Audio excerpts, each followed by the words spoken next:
Bu- Buenos días, ¿me escuchan? Sí, perfecto, buenos días. Buenos días. Buenos días. Bueno, buenos días, buenos días. Buenos días, Bueno, profesor. Sí, se escucha. vamos a hacer una cosa. ¿Cómo les va? ¿Qué tal? Bienvenidos. Vamos a hacer una cosa. Vamos a detener el video porque entonces se mejora la conectividad. Eh, yo hago de cuenta que todos ustedes me escuchan. Si se corta o algo, ustedes me avisan. Eh, ¿Comprendieron? ¿Me escucharon? ¿Quedó bien? Sí, sí se escucha. Sí, profesor. Bueno, fenómeno. Ahora creo que vamos a poner grabación. Bueno, acá no puedo ponerla. Bueno, si alguien sabe Ya se cómo se está hace, cómo grabando, se graba. profesor. Profesor, ya se está Fenómeno, grabando. fenómeno. Bueno, muchas gracias, muchas gracias. Bueno, entonces vamos a empezar. Bueno, nosotros tenemos para ver entonces hoy un poquito los puntos y las ideas principales acerca de las sucesiones. Cualquier pregunta que tengan para hacer o algo que no sea claro, ustedes me avisan y bueno, contesto la pregunta. Vamos a ver un poquito, vamos a hacer un repaso general, muy por arriba, pero para ubicarlos, porque yo no sé si tuvieron clase ayer, creo que la mandaron grabada. Vamos a ver un poquito de qué se trata la sucesión. Y para saber qué se trata la sucesión, tenemos que remontarnos al derecho de Roma. En Roma era una sociedad que adoraba a sus propios dioses, o sea, que era politeísta.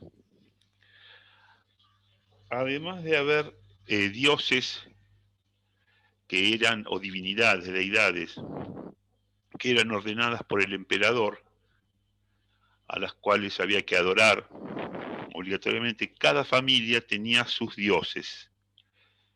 Esos eran los dioses lares, o los dioses del hogar.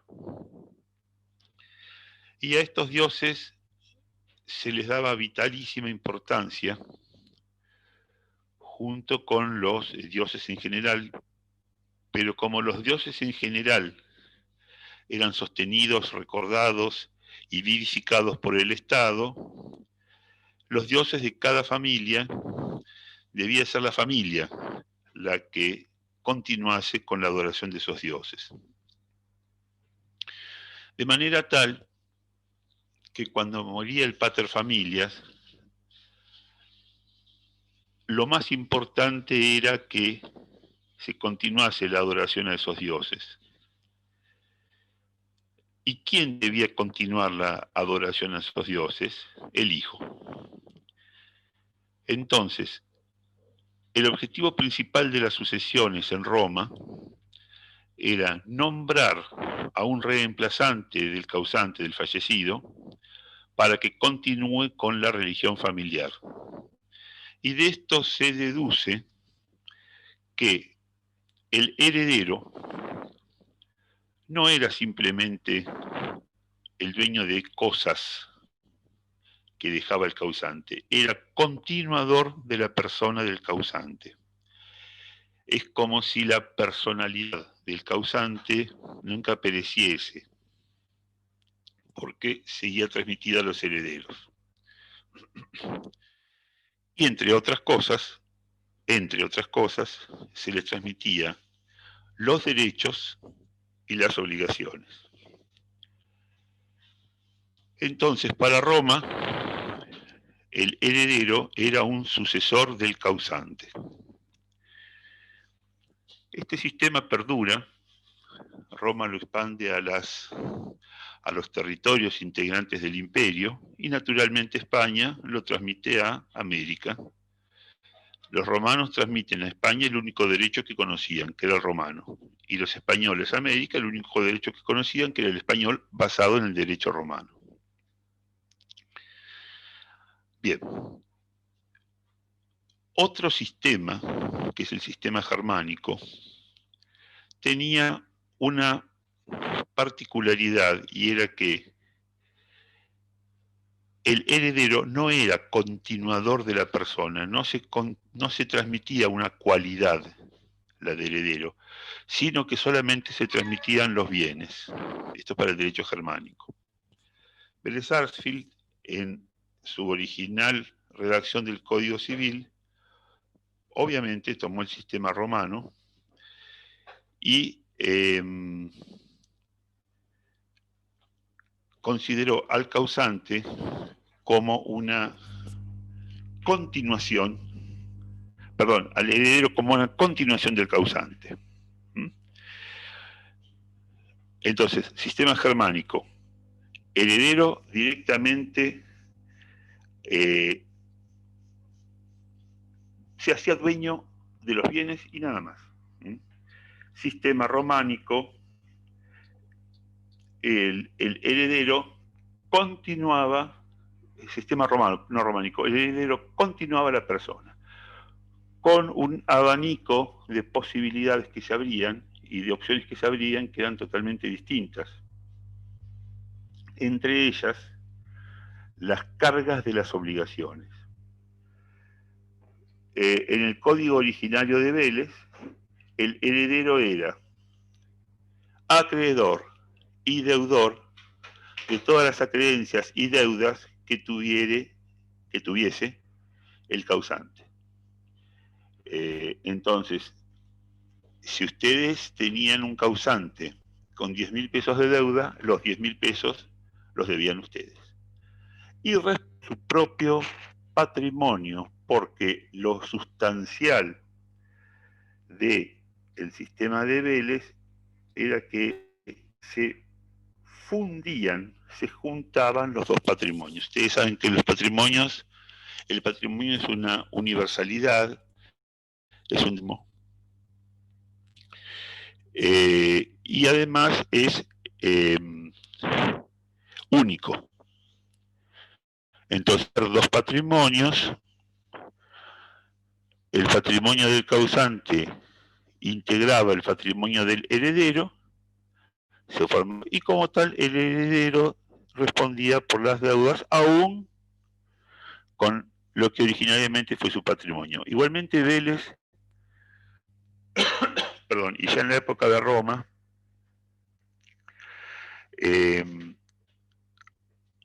había una excepción a que el heredero cargue con todas las deudas, que era el beneficio de inventario. Vélez lo acoge, y la última reforma del Código Civil no habla más del beneficio de inventario, sino que zanja un poquito las dificultades, es decir, que salvo las excepciones, que luego detallará el código, ustedes verán, que es cuando el heredero hubiese ocultado bienes, hubiese realizado bienes fraudulentamente, no hubiese presentado el inventario, los herederos no responden por las deudas del causante. Entonces, lo que tienen que tener en claro es, hasta ahora, que nuestro sistema romano, lo que se transmite no son los bienes, sino que es una calidad, la calidad de herederos. Una vez que una persona es declarada heredero, vamos a ver qué bienes componen el patrimonio relicto o el acervo hereditario. Pero no es necesario, si aparecen nuevos bienes, hacer otra sucesión, porque la sucesión es única y lo que se transmitió fue la calidad. En un principio se confundían los patrimonios. ¿Les queda claro o tienen alguna pregunta para hacer? Supongo que queda claro entonces. ¿Qué ley tenemos que tomar en cuenta cuando tenemos una sucesión? Es decir, acá hay dos cuestiones. Cuando muere el causante, ¿a qué juez le corresponde entender en la sucesión? Primera pregunta. Segunda pregunta, ¿qué ley se va a aplicar? Para las dos preguntas la respuesta es el juez del último domicilio. Entonces, el juez del último domicilio entiende en la sucesión. Y la ley que rige el derecho sucesorio es el del último domicilio del causante también. Es decir, que si una persona muere en la Argentina, pero tenía su último domicilio en Holanda, el juez argentino no va a aceptar la competencia, porque le corresponde al juez de Holanda. Y a su vez, el derecho argentino va a considerar regular, normal, aceptada esa sucesión, siempre y cuando se hubiese regido por las leyes de Holanda. Entonces, juez competente, último domicilio. Derecho aplicable, también último domicilio. En el caso de que no se pueda establecer el último domicilio del causante, vamos a recurrir a la última residencia, y si tampoco se puede establecer la última residencia, sería entonces el lugar del fallecimiento. Entonces, por ejemplo, hay un francés que viene en avión para hacer un transbordo en Argentina con destino a Canadá. Muere cuando está en el aeropuerto, en tránsito. Entonces, ¿qué qué derecho se va a aplicar y qué juez se va a aplicar? ¿Y qué juez va a entender? Les pregunto a ustedes, a ver si alguien me puede contestar. A ver. ¿El del último domicilio donde figura? Perfecto, ¿cuál sería? ¿Cuál sería entonces? ¿Ustedes me escuchan bien? ¿El de Francia? No. El de Francia, perfecto, el de Francia. Muy bien. Bueno, si hasta ahora queda claro, vamos a ver, ya en derecho argentino, cómo se puede ingresar a una sucesión. O fallecida una persona que deje patrimonio,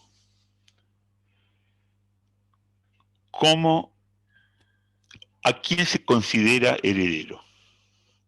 Fallecida una persona con patrimonio, ¿quién es el heredero?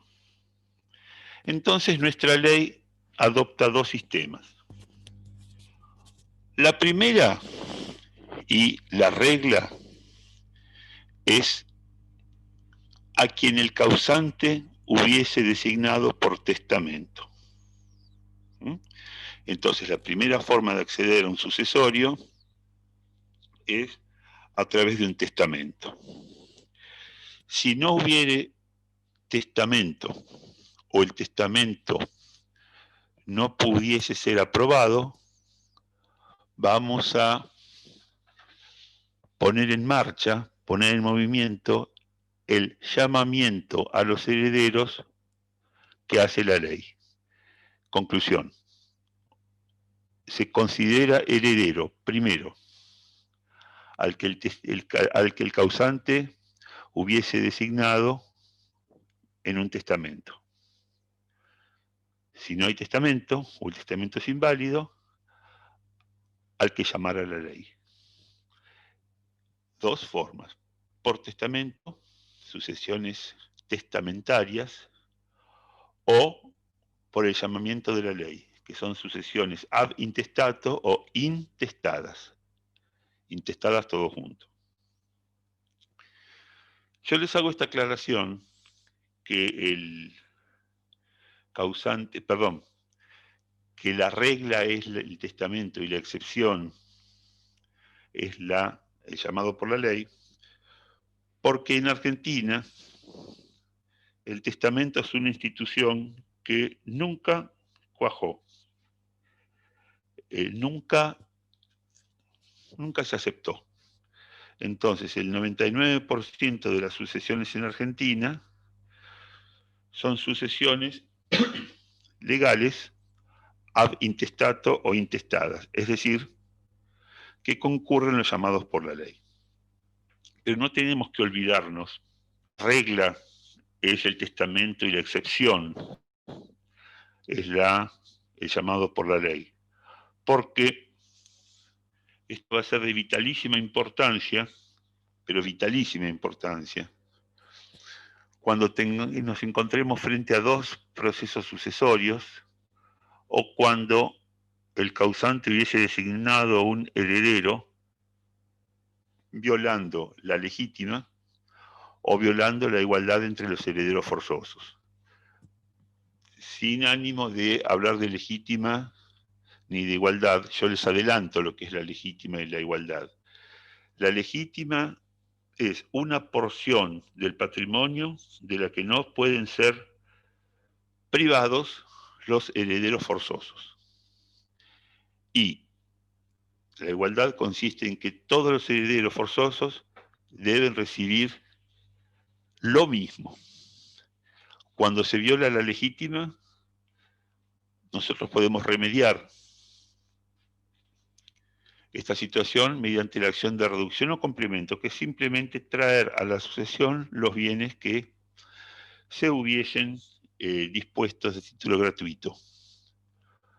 Y la igualdad de los herederos se puede garantizar en el caso de que el testador lo hubiese violado a través de lo que se llama la colación, que es que los herederos devuelven, colacionar significa entregar, los herederos devuelven lo que hubiesen recibido de más, para que todos queden en igualdad. Hablando de las sucesiones legales, nosotros tenemos, y esto es fundamental, los herederos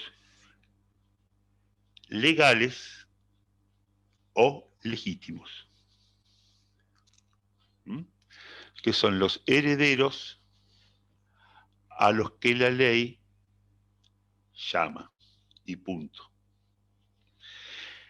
Y tenemos, por otro carril, los herederos legitimarios, que son los herederos que la ley llama, pero que además no les puede ser violada una porción del patrimonio relicto que la ley manda. Repito, herederos legales o legítimos son los herederos que la ley prevé. Punto aparte. Voy a hablar de otro tema distinto. Los legitimarios son los herederos a los que la ley les da una porción del patrimonio de la que no pueden ser excluidos. Yo les pediría si alguien de ustedes puede decirme qué entendió por heredero legal o legítimo, porque es muy importante que lo hayan entendido, porque esta es una de las bases del derecho sucesorio. Si es tan amable, algún alumno me puede decir cuál es la diferencia entre uno y otro, y si no está bien explicada, yo lo explico de nuevo.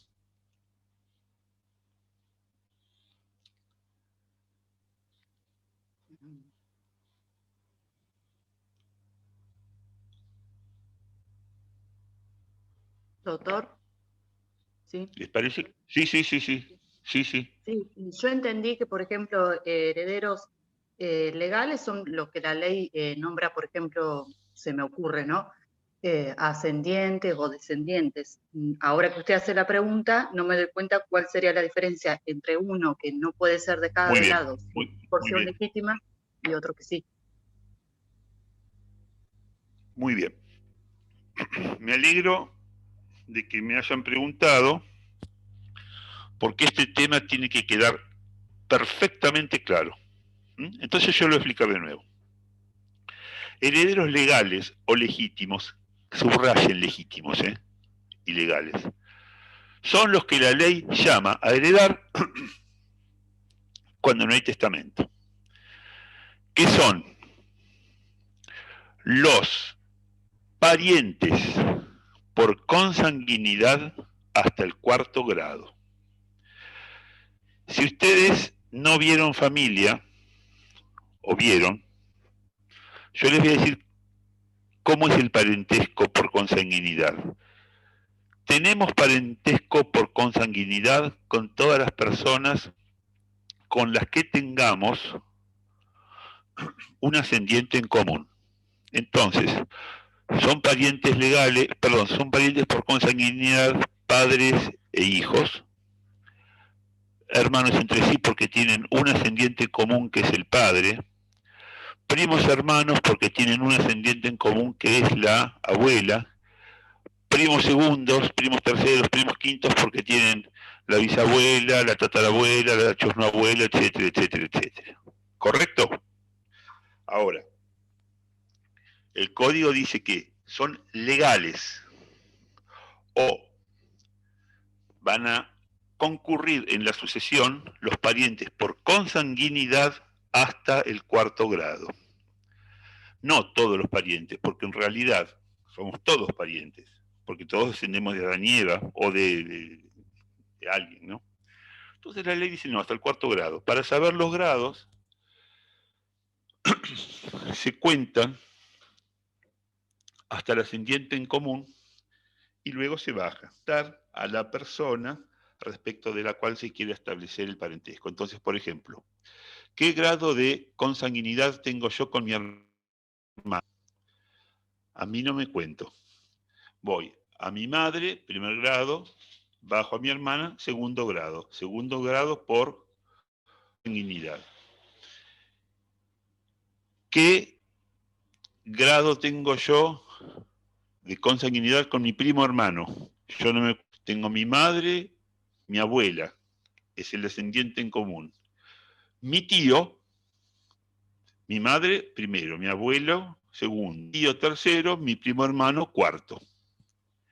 ¿Quedó claro esto, lo de los parentescos? ¿Puedo seguir? Sí, perfecto. Muy bien. Hasta ahora yo he hablado de herederos legales, que la ley llama, pero que eventualmente ser excluidos por voluntad del causante. Entonces, por ejemplo, una persona fallece y tiene hermanos. Entonces puede haber redactado un testamento dejando el total de su patrimonio a favor de un vecino, de una tía, de un primo, de un amigo, de quien sea. No tiene ninguna protección el heredero legal, de que va a recibir el causante, el patrimonio o una parte del patrimonio. Si está claro, trazamos una línea y vamos a hablar de herederos legitimarios. Dentro de los herederos legales, quedó claro, perfecto. Dentro de los herederos legales, o legítimos, y perdonen el juego de palabras, dentro de los herederos legales o legítimos están los legitimarios, segunda categoría, legitimarios, que son los herederos legales a los que la ley les garantiza una porción del patrimonio del causante de la que no pueden ser excluidos. Entonces, si yo tengo herederos legítimos, puedo redactar un testamento, pero no puedo disponer del 100% de mi patrimonio. Los herederos legítimos son ascendientes y descendientes sin límite de grado y cónyuge. Los descendientes tienen garantizados 2/3 del patrimonio.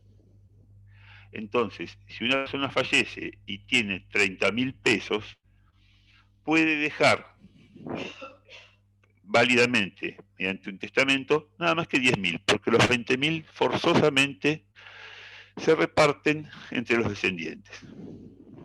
Los ascendientes y el cónyuge tienen una legítima del 50% del patrimonio. Entonces, si una persona fallece dejando ascendientes o, y no digo y, digo o, dejando cónyuge, y tiene 20.000 pesos, puede disponer de 10.000, pero los otros 10.000 quedan para los ascendientes o cónyuges. Y digo o, ascendientes o, porque si hay cónyuges no hereda el ascendiente. Pregunta, ¿quedó clara la diferencia entre legales o legítimos y legitimarios? Sí, sí, ahora sí. Bueno, fenómeno.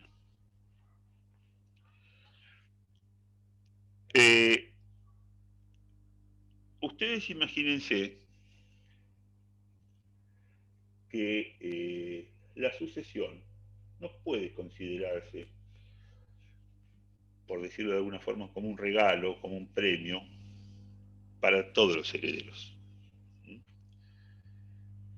Porque ustedes saben que hay herederos que han tenido conductas reprochables para con el causante. Entonces la ley prevé lo que se llaman las causales de indignidad. Entonces son causales en las que incurren los herederos que les impiden revestirse de la calidad de herederos respecto del causante, que son haber negado alimentos al causante,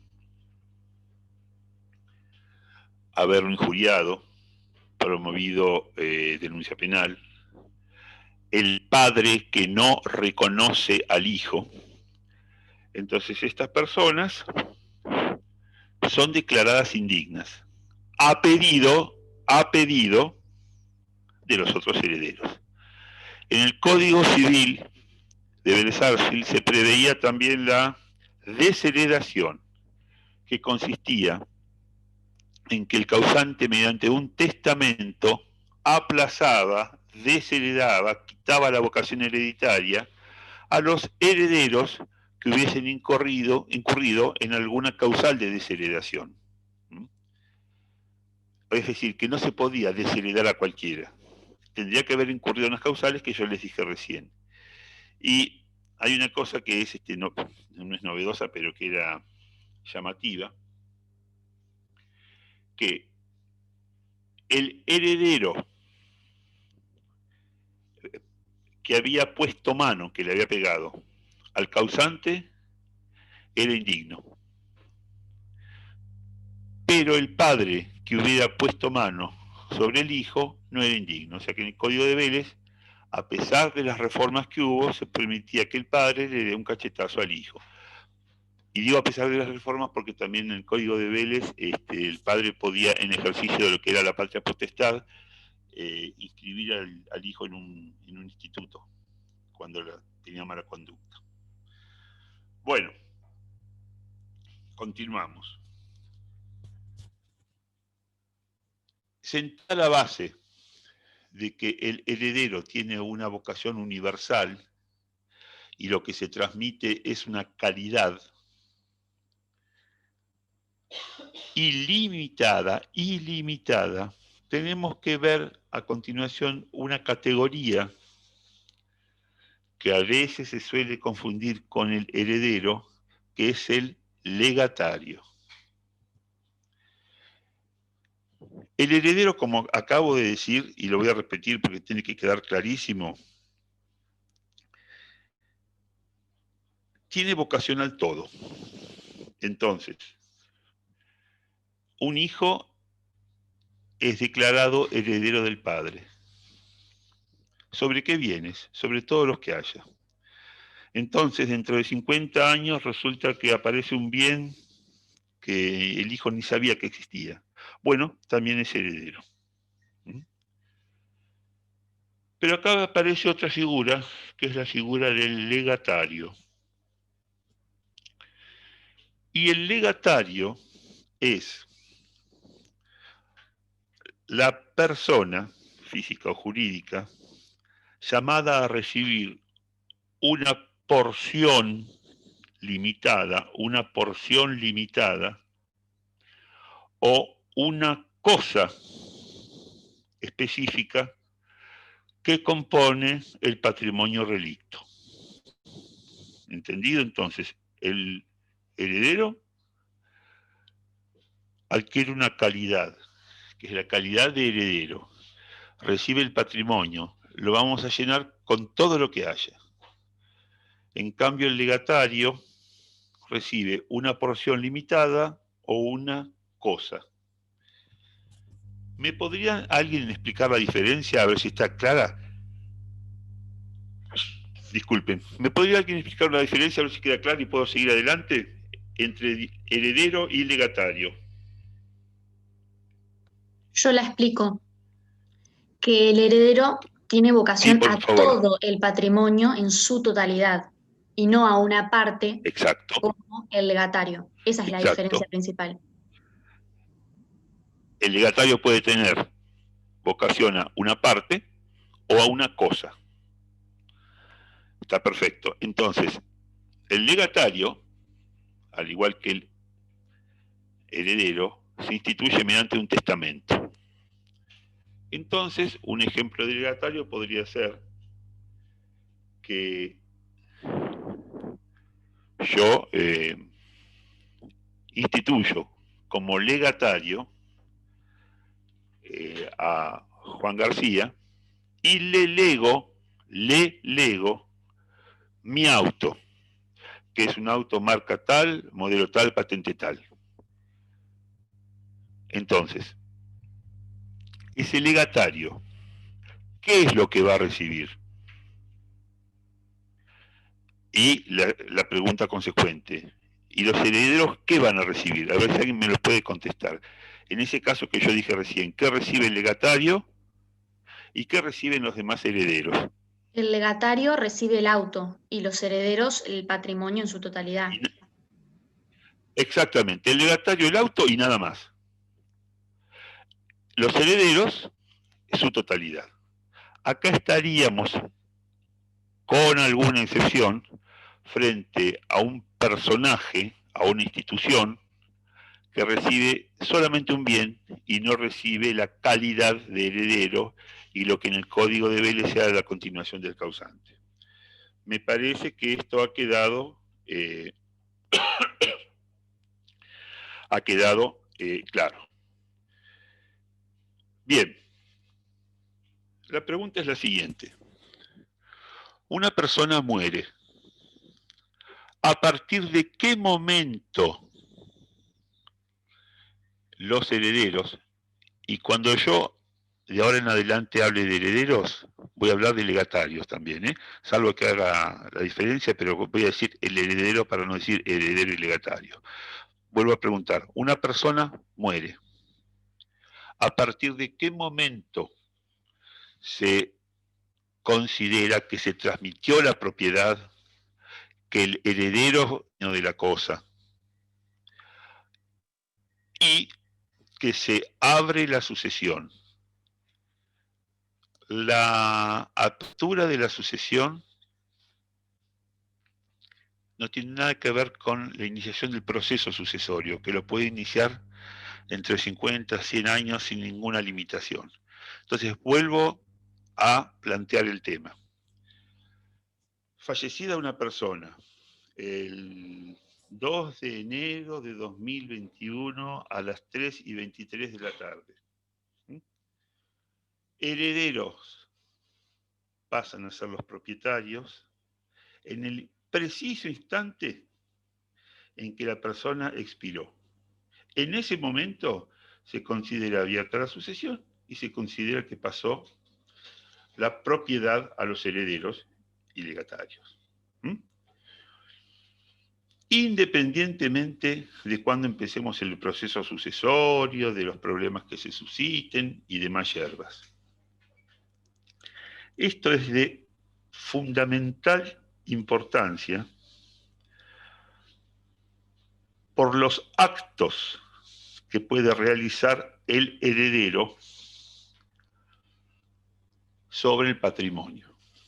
Entonces, Si el causante muere a las 15:23, 15:24, los herederos, en forma regular, sin que haya ninguna intención aviesa, escondida, porque después vamos a ver cuáles son. 15:24, los herederos transmiten los bienes, venden los bienes. Esa venta es válida, es regular, es legal, sí, sí. Bajo ciertas condiciones, pero la regla general es sí. Lo contrario, y les pido que presten atención, lo contrario estaría contemplado en otros sistemas jurídicos, en que hay un lapso entre el fallecimiento del causante y la adquisición de la propiedad. Es decir, que la sucesión no se difiere inmediatamente, se difiere cuando los herederos cumplen determinados requisitos, como por ejemplo ser admitidos por el juez. Estos sistemas tienen lo que se llama una institución que es la herencia yacente, que desde el momento en que fallece el causante hasta el momento en que se dan las condiciones para que el heredero sea considerado como tal, esa herencia no es de nadie, yacente, queda estancada. Entonces, en nuestro sistema, a partir del fallecimiento, los herederos ya son dueños. En el sistema de herencia yacente, la herencia queda plasmada, queda aplastada y no se puede mover.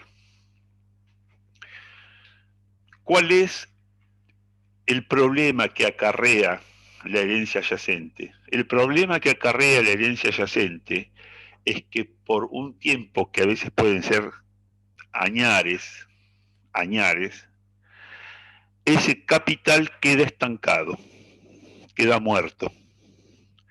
Entonces, sería una figura, ¿no? Pero que ustedes vean, una casa que se llena de yuyos y de rajaduras, un campo que también se llena de yuyos, maleza, y nadie lo puede vender, y nadie lo puede tocar. Y el problema que trae el capital estancado es que no genera riqueza. Es como si ustedes tuviesen plata y la guardan abajo del colchón. Ustedes no se benefician y tampoco se beneficia la sociedad porque no hay circulación del capital. Para esto hay que tener en cuenta la interpretación que se hace de la ley en nuestro país. Y el método de interpretación de la ley es un método exegético, la exégesis, que fue alrededor de 1400, un poquito más o menos por ahí, por Bartolo de Saxoferrato, que era buscar la intención del legislador.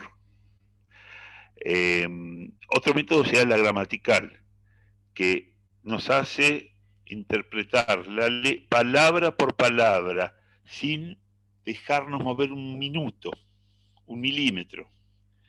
Entonces, nuestra interpretación exegética, que nosotros busquemos cuando interpretamos la ley, en qué circunstancia escribió el legislador la ley.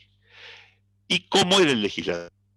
Vélez era una persona, Vélez era ministro en la presidencia de Mitre y de Sarmiento, presidentes liberales en economía, y por supuesto Vélez era liberal. Entonces, cuando ustedes tengan alguna duda en alguna respuesta para dar, busquen cuál es la forma más rápida de que circule el capital, y esa es la respuesta correcta para las disposiciones del Código de Vélez. Entonces, en un sistema donde Vélez consideraba que el movimiento del capital era generador de riquezas, de ninguna manera podía existir una herencia yacente. La pregunta es, ¿queda claro el sistema argentino de adquisición de la propiedad y el sistema de las herencias yacentes? Sí, quedó claro. Perfecto, perfecto. Bueno, muy bien. A propósito de lo que hablamos recién, de que el heredero es heredero y propietario desde el momento del fallecimiento del causante, tenemos nosotros, y esto no es una precisión lingüística rebuscada, que la sucesión se termina, la sucesión testamentaria con, escuchen esta palabra, la declaración de validez del testamento en cuanto a su forma. Fíjense que dije declaración fuerte y del testamento en cuanto a sus formas, lo digo despacito. Y la sucesión donde no hay testamento, la legal, se termina con la declaratoria de herederos. ¿Cuál es la diferencia entre una sentencia constitutiva y declarativa? A ver si alguien me lo comenta. Diferencia entre una herencia declarativa y constitutiva. Si no, ustedes lo saben.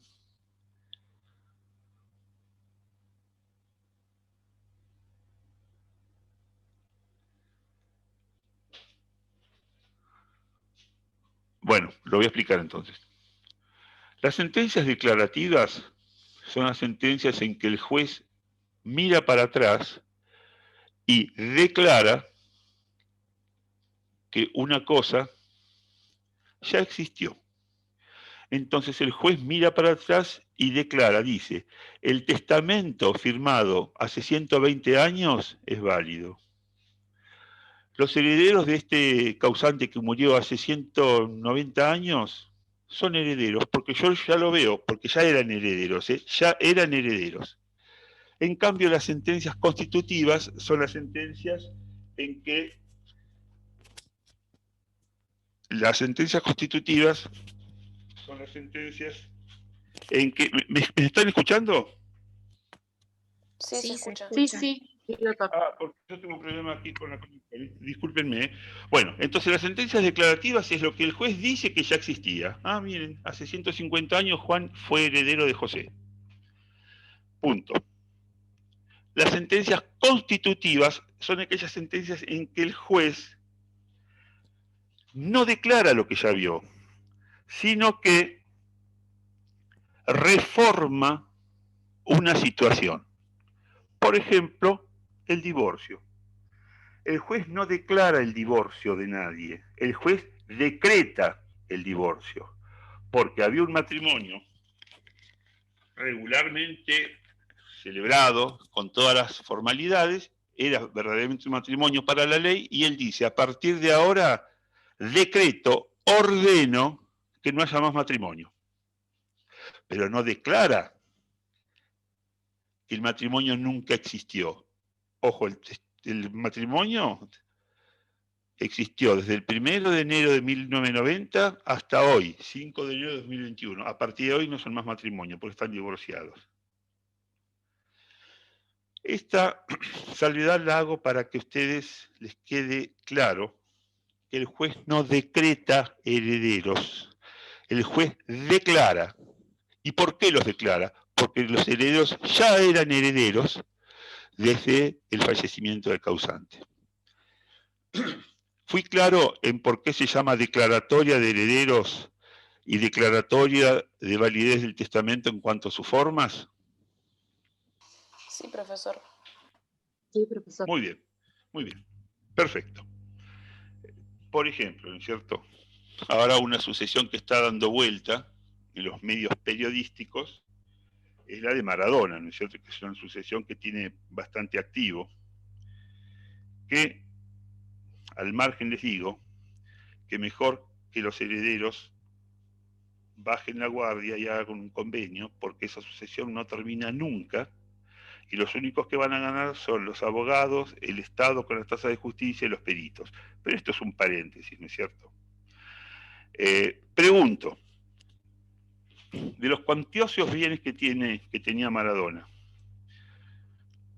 los herederos pudieron haber dispuesto de esos bienes al minuto siguiente del fallecimiento? Sí, sí, pudieron haber dispuesto. Pero, como todos sabemos que las cosas no están bien entre los herederos, y hablo de la sucesión de Maradona porque Maradona, pero la sucesión de José García podría ser. La ley lo que permite es pedir medidas cautelares sobre el patrimonio. Entonces, este ejemplo es para que ustedes vean que la regla es la disposición, la transmisión de la propiedad desde el momento del fallecimiento. Punto. Como hay algún vivillo que va a disponer de los bienes y no está muy claro quién es heredero o no, las legítimas y demás, la ley prevé que nosotros podamos pedir un embargo, por ejemplo, un innovar, una anotación de litis sobre los bienes. Conclusión, la regla es la disposición, la excepción es el embargo. Esto para que ustedes quede bien, bien clarito, que la propiedad se considera transmitida desde el momento del fallecimiento. Estas son cosas que parecen obvias o que parecen una pavada, pero que por experiencia les digo que son las cosas en que más fallan en los exámenes. A veces las ramas les impide ver el bosque. Bien. Si está claro esto, continuamos. La pregunta es la siguiente. ¿Se puede firmar el causante en vida? En vida. ¿Puede firmar algún pacto con los herederos entre sí sobre una herencia futura?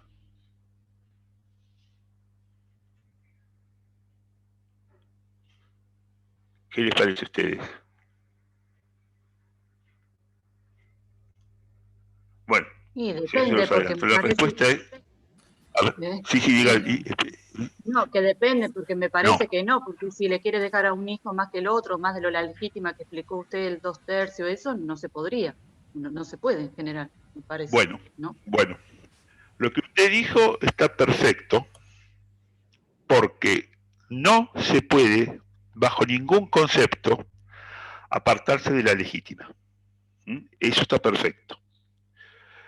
Y está perfecto porque usted nombró la legítima o la igualdad. Muy bien.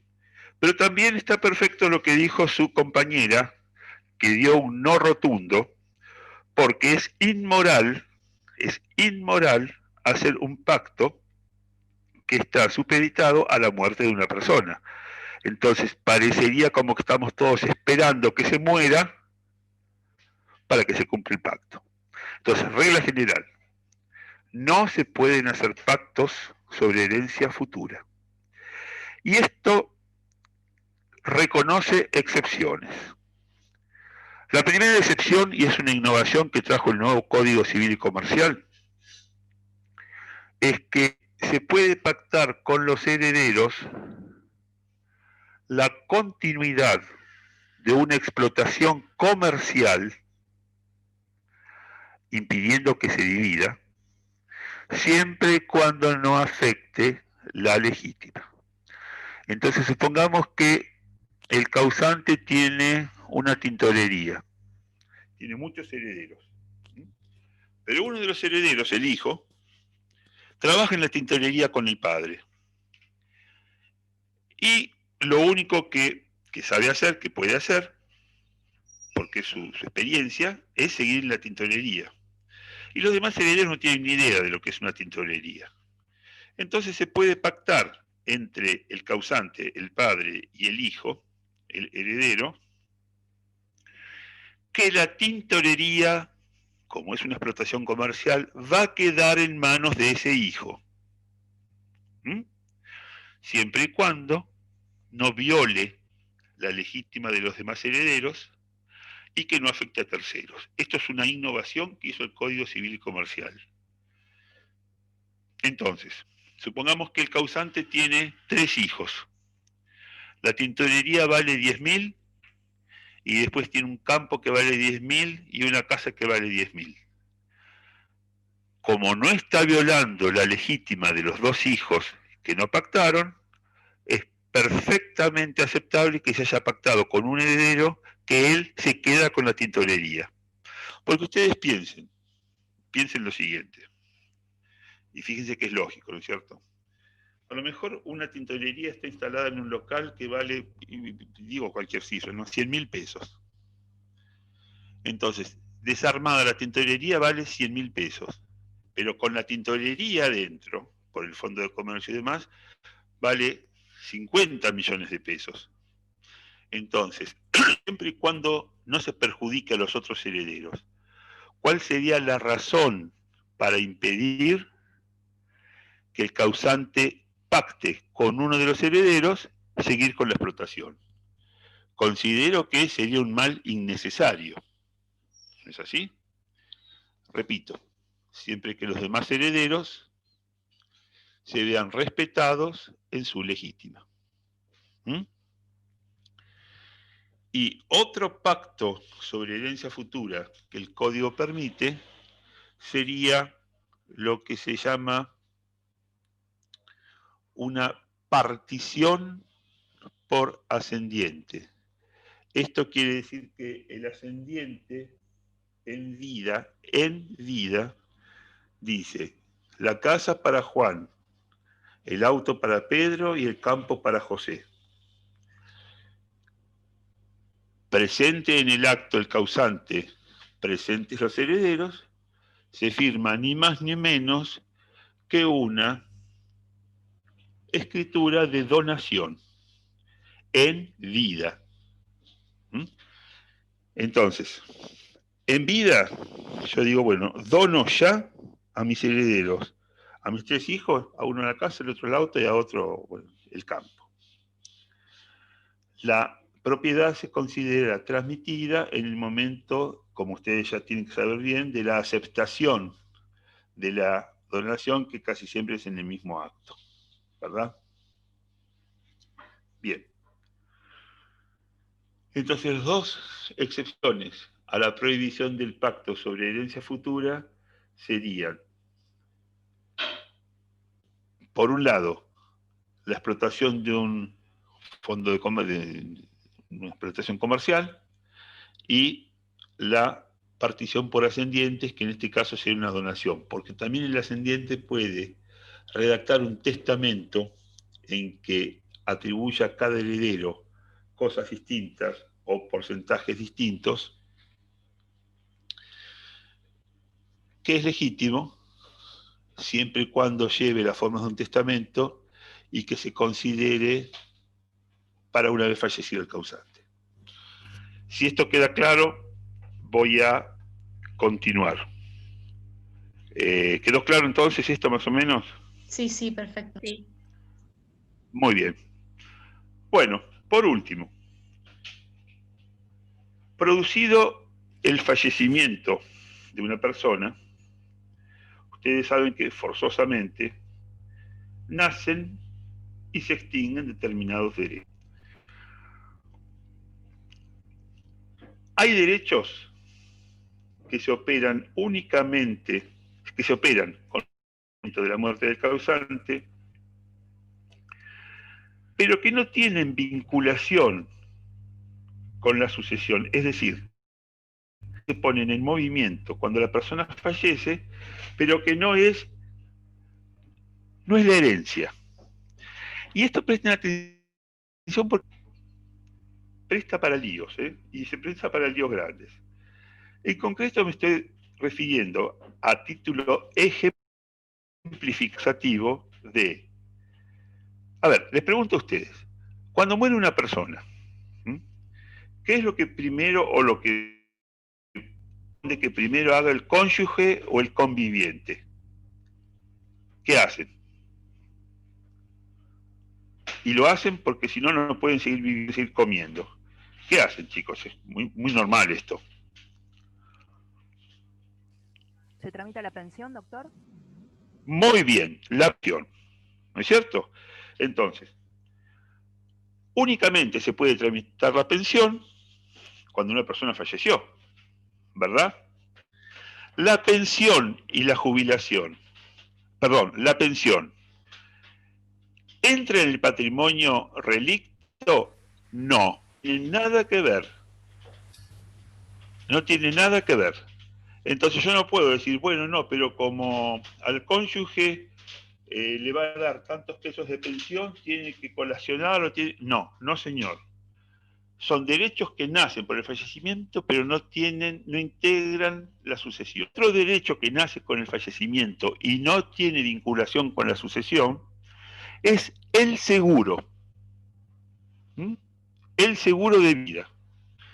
Y esto, por experiencia, les digo que ocurre un montón de veces. Personas o herederos que inician la sucesión para cobrar el seguro.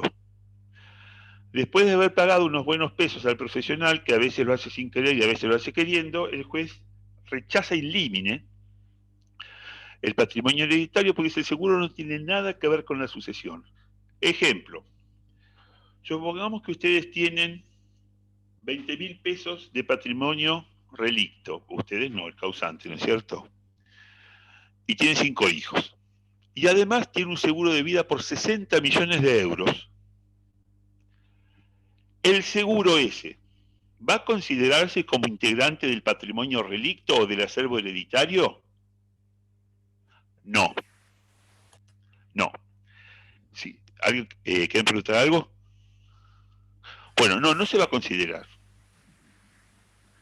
No se va a considerar y además yo puedo instituir como beneficiario a la persona que se me antoje.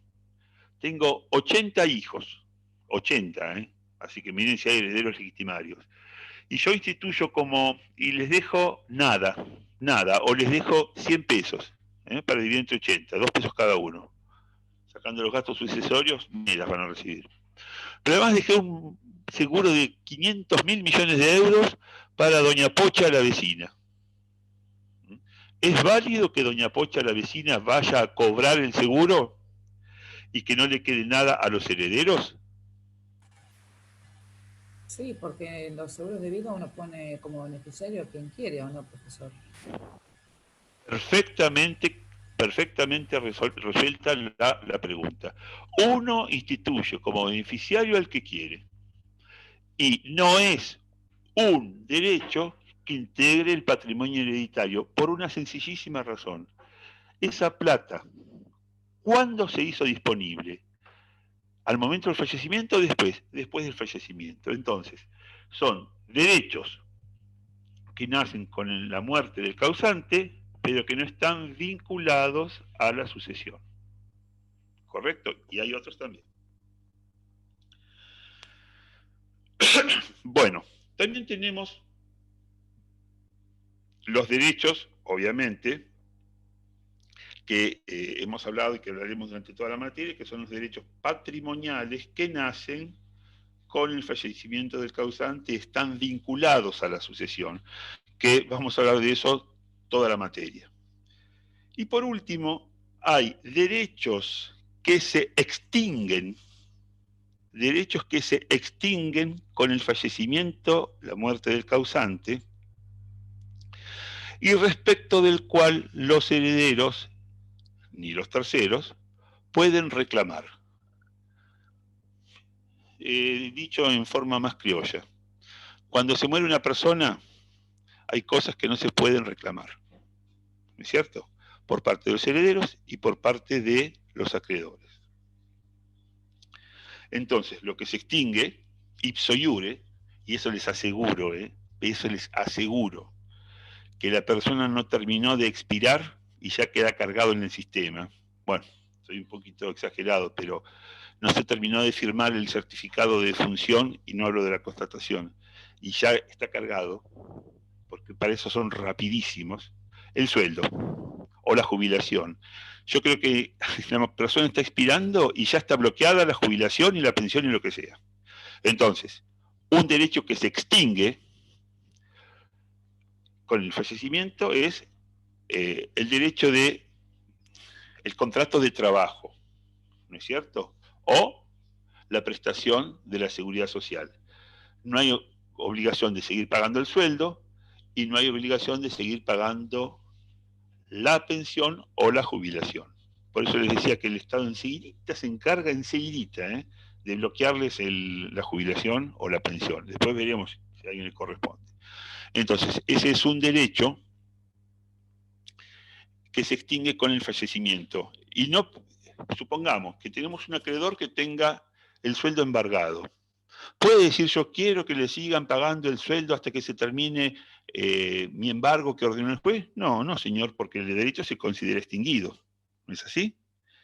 Bien.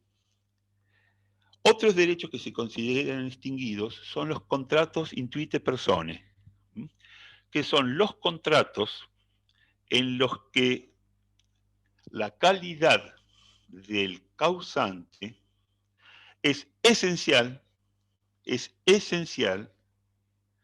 para la continuación del mismo. Por ejemplo, yo encargo a una persona que me pinte un retrato mío al óleo.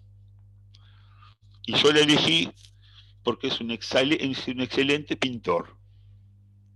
Entonces yo puedo exigirle a los herederos que terminen de pintar mi retrato, no, porque van a ser un mamarracho.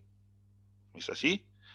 Entonces los contratos intuite personas son los contratos que se extinguen con la muerte del causante, sin perjuicio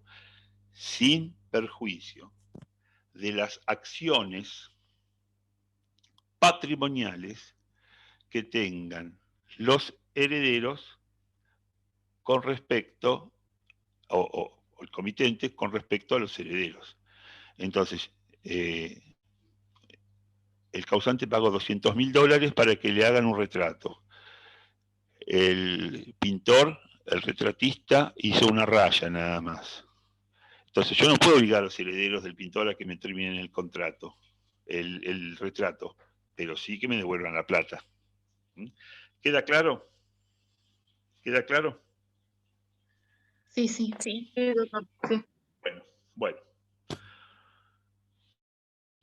Bueno, por otra parte, cuando la persona muere, todos los pleitos, todos los juicios que estén tramitando en su contra son atraídos por el sucesorio. Es decir, que todos los juicios, los pleitos, los procesos, donde el causante hubiera sido demandado, no demandante, demandado, no actor, demandante, deben tramitar por ante el juzgado donde tramite el sucesorio. La pregunta es, en provincia de Buenos Aires, ¿cuántos fueros hay? Díganme algún fuero respecto de la materia. ¿Hay solamente juicios civiles y comerciales?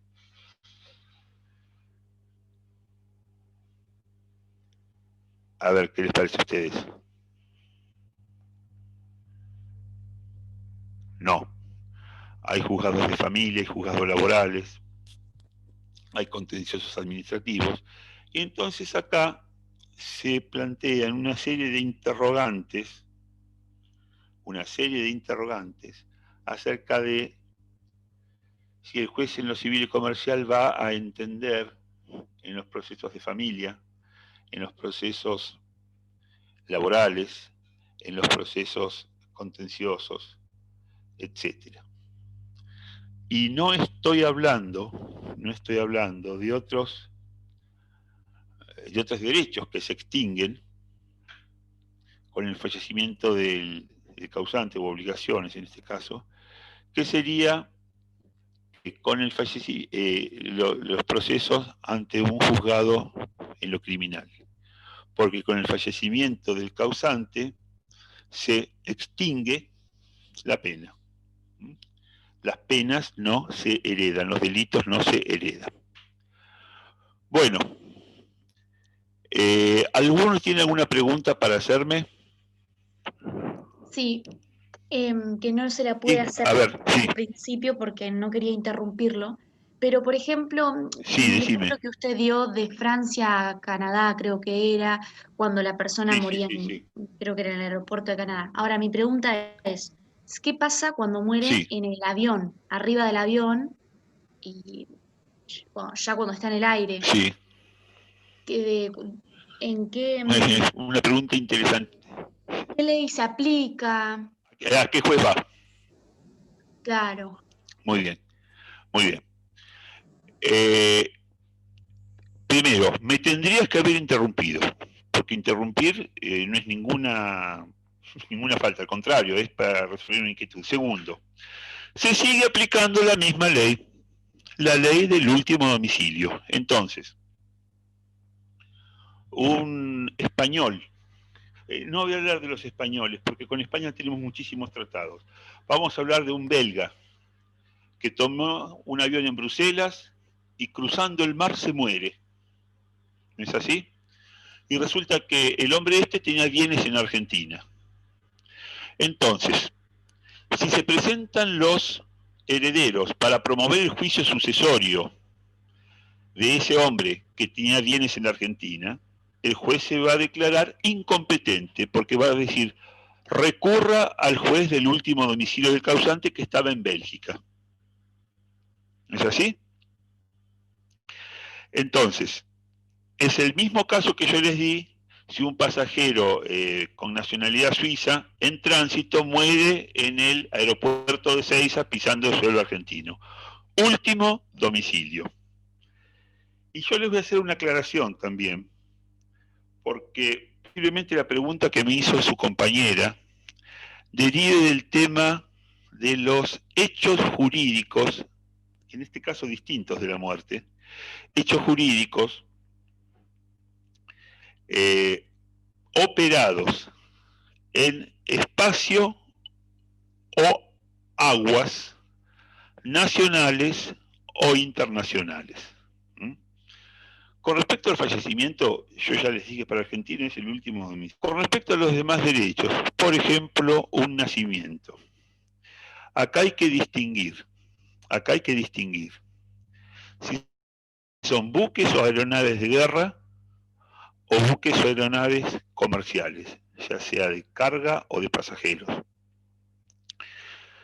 Ahora, buque o aeronave de guerra, esté donde esté, en suelo argentino, en aguas argentinas, en suelo uruguayo, en suelo de Azerbaiyán, de Kamchatka, lo que sea, se considera territorio nacional argentino. Entonces, si una persona nace en un buque o en un avión de guerra, esté donde esté, por más que esté anclado en el puerto de Marsella o de Toulon en Francia, pegado a la tierra de Francia, en aguas de Francia, para nuestro derecho, la persona es argentina. En el que sean buques o aeronaves comerciales, ya es distinto, ya es buque o aeronave comercial, un carguero, un crucero, lo que sea. Si el hecho jurídico se produce en en aguas nacionales o en espacio aéreo nacional, ya sea nuestro, o de Uruguay, o de Paraguay, o de Surinam, o de donde sea, se considera que el hecho jurídico se produjo en el lugar por donde estaba transitando el avión en el buque. Es decir, si está volando arriba de Córdoba, se considera que el nacimiento es argentino, comerciales. Si está navegando por el mar argentino, se considera que es argentino. Si está amarrado en un puerto uruguayo, se considera que es uruguayo. Y los hechos jurídicos producidos en aguas internacionales, como por ejemplo, si un chico nace en medio del Atlántico en un viaje de América a Europa, o en un barco, ¿no? En aguas internacionales. Ahí se considera que el hecho jurídico se produjo en la nación donde tenía bandera el buque o la aeronave. Entonces, yo estoy volando por un vuelo de British Airways, que tiene bandera inglesa. Y en el medio del Ecuador, en el medio del Atlántico, mi mujer tiene un hijo. para Argentina va a ser inglés. Y recalco, para Argentina. Lo mismo en un barco. Si ese avión de British estaba sobrevolando suelo argentino, es argentino. Está sobrevolando Uruguay, es uruguayo. Lo mismo pasa con los barcos. Ahora, bueno, la pregunta fue muy interesante. ¿Quedó claro la competencia en la ley aplicable para sucesiones, que es la del último domicilio del causante, esté donde esté, sea un Mirage, sea un buque de guerra, sea lo que sea, un botecito? ¿Quedó claro eso? Sí, profesor. Sí, perfecto. Sí, sí. Perfecto, perfecto. Y quedó claro también el resto de los hechos jurídicos, un matrimonio, un otorgamiento de testamento, que ya son distintas, ¿no?, las cosas, pero un nacimiento, ahí hay que diferenciar entre buques o aeronaves de guerra y buques o aeronaves comerciales. Eso quedó en claro, ¿verdad? Sí, también. Sí, sí, re bien. Bien, contesté la pregunta de la alumna que me dijo lo de... Muy bien, muy bien. Gracias. Y por último, para cerrar, no, por favor, al contrario, para cerrar, yo les dije que para la Argentina serían argentinos. Y yo recalco para la Argentina, porque a lo mejor para Francia, para Italia, para Suiza, para lo que sea, no serían argentinos o serían de la bandera de nacionalidad del buque. Y entonces, cuando se produce el conflicto, porque entonces, un barco con un crucero con bandera francesa está en el medio del Atlántico y una argentina tiene un hijo. Bueno, fenómeno. Para Argentina es nacionalidad argentina. Pero a lo mejor para Francia, a lo mejor no. Para Francia es nacionalidad de la nacionalidad de la madre, que la madre es argentina. O a lo mejor la madre es sueca y vive en Argentina. Bueno, cuando se arman toda esta serie de galletas, se pone en marcha una materia que van a tener ustedes dentro del poco tener que amacar, que es el derecho internacional privado. Que lo primero que tenemos que ver es si hay convenio. Si hay convenio está todo solucionado. Si la situación no está resuelta por el convenio, ahí sí nos empezamos a agarrar, porque estamos con el conflicto internacional. Entonces, el suizo, para Suiza, son suizos los de suizos. Para Argentina, son argentinas los nacidos en Argentina, independientemente de quién sea. Entonces, una persona puede tener o dos nacionalidades o no tener ninguna. Entonces, van a tener una materia que es es muy interesante, pero van a tener que aplicar desde introducción al derecho hasta quiebras para ver qué solución se le da. Y les hago un adelantito nada más. La solución se da de acuerdo con el estado que le corresponde aplicar por el lugar rige las formas de los actos. Entonces, si un testamento es válido o no, celebrado en Holanda, Bélgica, Rumania, vamos a tener que ver qué ley había en Holanda, Bélgica y Rumania para ver qué testamento es válido, según la nacionalidad, según el territorio, y así todo, muchas veces no se ponen de acuerdo. ¿Quién termina decidiendo? Termina decidiendo el juez del lugar donde se vayan a hacer efectivos los derechos. Es decir, donde el juez que vaya a aceptar la nacionalidad, que vaya a aceptar el sucesorio y demás. Bueno, ¿surge alguna otra pregunta? De mi parte no, doctor. Muy claro todo, muy interesante. Coincido. Bueno, esta última parte no es familia, pero si ustedes preguntaron y yo algo tengo idea, tienen que contestarlo. Les agradezco mucho y nos encontramos el martes que viene, que sería 12 de enero, a las 9:45. Ustedes ya todos fueron incluidos en el grupo, ¿no es cierto? Sí, doctor. Bueno, martes que viene, 10 menos cuarto, cualquier cosita nos comunicamos por el chat del grupo. Muchas gracias y que lo pasen bien. Hasta luego. Hasta luego, gracias. Adiós. Hasta luego, chao. Chao, hasta luego.